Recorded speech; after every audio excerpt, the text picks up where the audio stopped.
بہت زیادہ بلانے والے ہیں، ان کے ہاں چلا جاتا ہوں۔ میں نے دیکھا تو ان کا بھائی جو ہے ایسے چل رہا تھا تو ہاتھ میں تسبیح تھی، بات تھوڑی کرتا تھا، تسبیح زیادہ پڑھتا تھا۔ اس کا دبئی میں بہت بڑا کاروبار، جسے کہنا چاہیے بہت بڑا کاروبار دبئی میں۔ کہنے لگا گاڑی میں جا رہا تھا، کچھ لوگ آئے، گاڑی کا دروازہ کھولا، بیٹھے، مجھے لے گئے۔ پھر میرے گھر والوں کو مہینوں پتہ نہ چلا، اور اس کے بعد بڑی اذیتوں کے بعد میں چھوٹا۔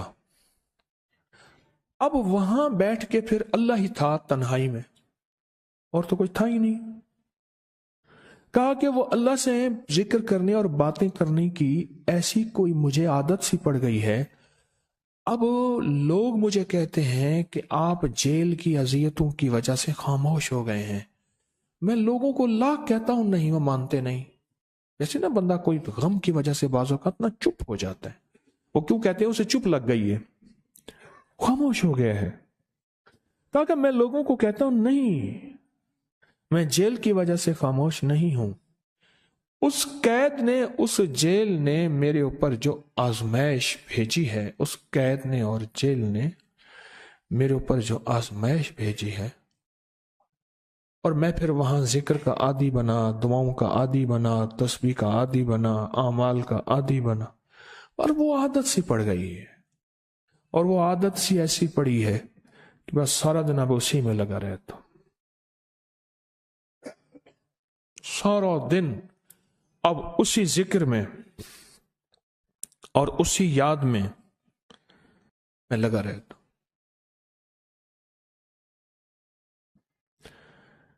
کہیں ایسا نہ ہو ہم بھی اگر ذکر سے غافل ہوئے، تسبیح سے غافل ہوئے، خدا نہ خواستہ ایسی آزمائش آ جائے، اور پھر ہم ذکر اور تسبیح اور اعمال کے عادی بن جائیں، اللہ سے عافیت مانگے۔ اور اگر ہماری زبانوں پہ تسبیح ذکر آ گیا ہے عافیت کے دنوں میں، تو سمجھ لیں یہ اس کی عطا ہے، یہ اس کی نعمت ہے، یہ اس کی کریمی ہے، یہ اس کا فضل ہے۔ اس نے بہت بڑی آزمائش سے پہلے ہمارے اوپر اتنا کرم کر دیا، اس کا بہت بڑا کرم ہے۔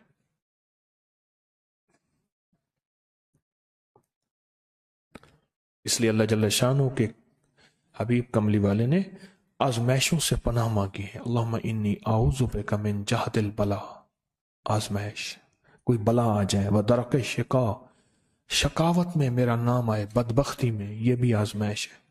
وسوء القضاء، میرے لیے ایسے فیصلے ہونا شروع ہو جائیں جو مجھے برباد کر دیں، ایک کے بعد دوسرا میرے حق میں فیصلہ، میرے خلاف فیصلے سارے۔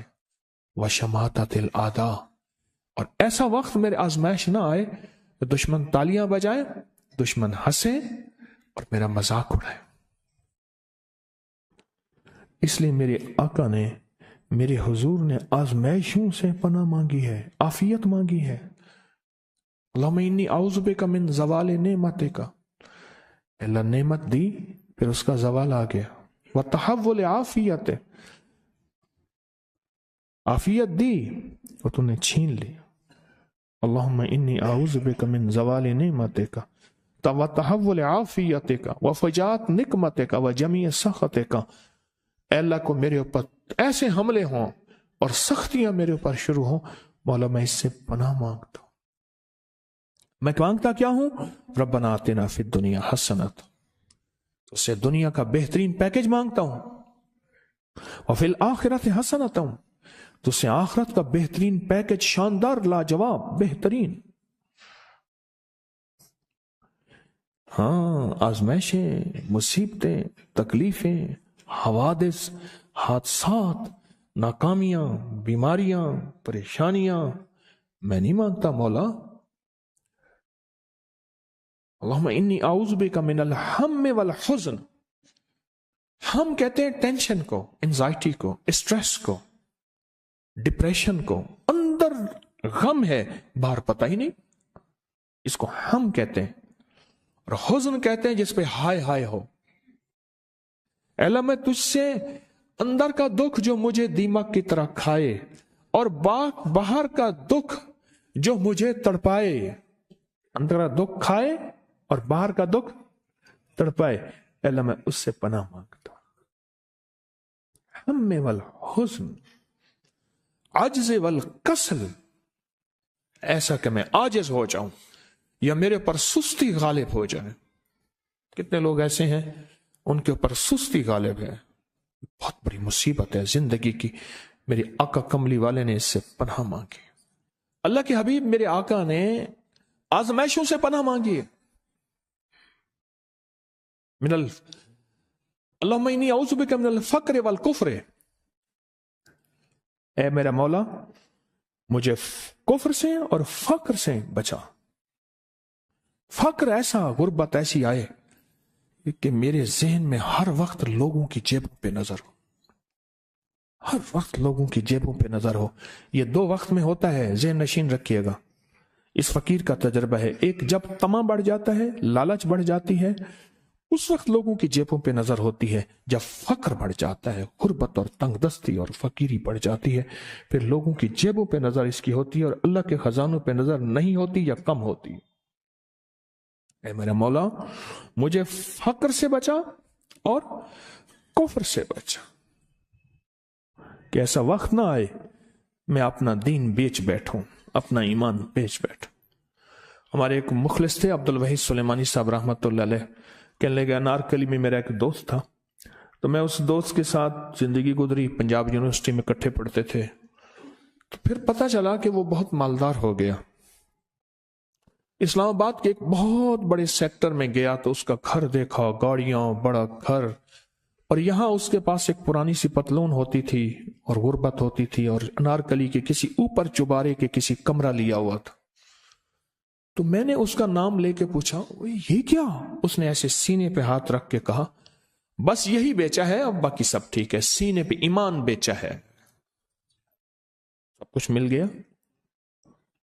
اللہ میرے پر وہ وقت نہ لا جب میرے اوپر فقر غالب آ جائے یا کفر آ جائے۔ میرے آقا کملی والے نے آزمائشوں سے پناہ مانگی، اور آپ حضرات کتنے خوش قسمت ہیں، اس کی شان کریمی اللہ نے آزمائشوں سے بچائے، اور انشاءاللہ ان نام کی برکتوں سے، ان دعاؤں کی برکتوں سے، ان تسبیحوں کی برکتوں سے، اس اللہ کے نام لینے کی برکت سے انشاءاللہ اللہ اور آزمائشوں سے بچائے گا۔ اللہ نے بغیر آزمائشوں کے ہمیں اپنا نام دے دیا، اپنے نام کی تسبیح دے دی، اپنا ذکر دے دیا، اپنی یادیں دے دی۔ کسی جگہ منہ سے اللہ نکل جاتا ہے، کہیں رحمان نکل جاتا ہے، کہیں بسم اللہ نکل جاتا ہے۔ ابو عبداللہ مغربی فرماتے ہیں میں نے رسول اللہ صلی اللہ علیہ وسلم کو خواب میں دیکھا، عرض کیا مجھے اللہ سے ایک حاجت ہے، کس وسیلے سے دعا مانگوں؟ عرض کیا مجھے اللہ سے ایک حاجت ہے، کس وسیلے سے دعا مانگوں؟ کوئی عمل بتا دیں، کوئی وسیلہ بتا دیں آقا۔ میں نے حضور سے خواب میں سوال کیا تو آپ نے ارشاد فرمایا جس کو بھی اللہ سے کوئی حاجت ہو اسے چاہیے وہ سجدے کرے، یعنی 2 رکعت ادا کرے اور سجدے کی ہر رکعت میں 40 مرتبہ آیت کریمہ پڑھے، جو میں عمل میں بتایا کرتا ہوں، لا الہ الا انت سبحانک انی کنت من الظالمین۔ جب بھی کوئی مشکل ہو، الجھن ہو، پریشانی ہو، کوئی تکلیف ہو، کوئی مسئلہ ہو، تو میرے حضور نے فرمایا کہ تو ایسا کر، تو ایسا کر، تو کیا کر، تو نفل پڑھ، ہر رکعت میں سبحان ربی الاعلیٰ کے بعد 40 مرتبہ آیت کریمہ پڑھ، اور پڑھ ایسے ڈوب ڈوب کے، مانگ مانگ کے، گڑ گڑا کے، بھیکاری محتاج سائل اور منگتا بن کے پڑھ۔ اور حدیث میں آیا کہ کوئی مصیبت زدہ اس کو نہیں پڑھتا جس کی مصیبت دور نہیں ہوتی۔ آیت کریمہ کو فرمایا کوئی مصیبت زدہ اگر پڑھ لے اس کی مصیبت دور ہوتی ہے۔ اور ایک اور حدیث میں ہے کہ کبھی ایسا نہیں ہوا کہ کسی مسلمان آدمی نے کسی چیز کے لیے اسے پڑھا ہو اور اس کی دعا قبول نہ ہوئی ہو، اور اس کو ترمذی اور نسائی نے روایت کیا ہے۔ میرے آقا فرماتے ہیں کہ میں جب شب معراج میں میرا ایک شخص پر گزر ہوا جو نور عرش میں چھپا ہوا تھا، عرش کے نور میں اتنا ڈوبا ہوا تھا، خود چھپا ہوا تھا عرش کے نور میں۔ میں نے پوچھا یہ کون ہے؟ یا کوئی فرشتہ ہے؟ فرمایا نہیں۔ میں نے کہا تو پھر یہ کون ہے؟ فرمایا ایک انسان ہے، جب دنیا میں تھا تو یاد خدا اسے اس کی زبان پر تر و تازہ رہتی تھی، اس کا دل مسجد میں لگا رہتا تھا، آج اللہ کے حضور یہ نور عرش کے نور میں اتنا ڈوبا ہے کہ خود چھپ گیا۔ دو چیزوں کی وجہ سے، ایک، اس کی زبان ہر وقت اللہ کی یاد سے تر و تازہ رہتی تھی۔ جو دم غافل سو دم کافر، میں نے مرشد سبق پڑھایا ہو۔ حضور کہتے ہیں میں مرشد کے پاس گیا، میں نے کہا حضرت کو نصیحت فرما دیں۔ فرمایا میری نصیحت یہی ہے، جس دم غافل ہوگا سمجھ لے وہ دم تیرا کافر ہے۔ اور کافر کے معنی اصل ہیں انکار کے، وہ تیرا دم اللہ کے ساتھ جڑا ہوا نہیں ہے۔ اور میں ذکر کرنے والوں کی مثال زندہ کی ہے اور ذکر نہ کرنے والوں کی مثال مردہ کی ہے۔ حضرت خالد بن ولید نے فرمایا ایک طرف ہزاروں تھے اور فرمایا مجھے چند دے دیں، تو پوچھا آپ کو چند کیوں دیں؟ کہا وہ سارے مردہ ہیں، وہ کلمہ پڑھنے والے نہیں تھے، وہ سارے مردہ ہیں، مجھے چند کلمہ پڑھنے والے دے دیں، یہ سارے زندہ ہیں اور یہ غالب آئیں گے۔ اور یہی ہوا، اور یہ کلمہ پڑھنے والے غالب آ گئے۔ آپ نے فرمایا کہ غافلوں کے درمیان اللہ کی یاد میں لگا رہنے والا ایسا ہے جیسے خشک